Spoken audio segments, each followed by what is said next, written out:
No. Okay, we got this little grinder here to do a little video. I'm going to turn the hydraulic on first. The table's going around,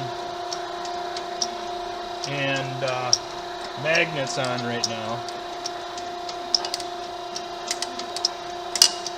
The magnet works. We got the rotation here. We'll turn the rotation on. If you put an inverter on this thing, you can change the speed of the rotation here. Put a little inverter, adjust the speed. Wouldn't be that big a deal. So, the spindle's running. Then we got this ratchet feed thing here. You can see it ratchet right there. It's ratcheting down right now. That little dial there is turning. The ratchet feed works, so it's all working right now except for the coolant pump. Coolant pump, you got this one down here and another little one down there.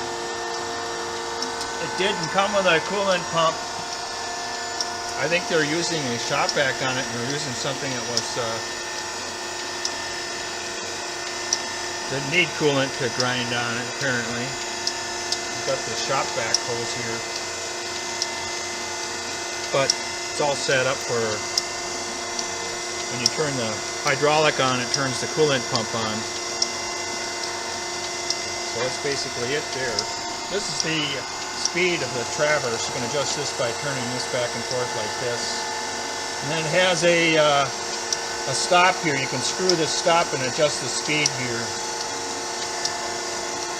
And of course you can adjust the travel on the thing by adjusting these stops back and forth here.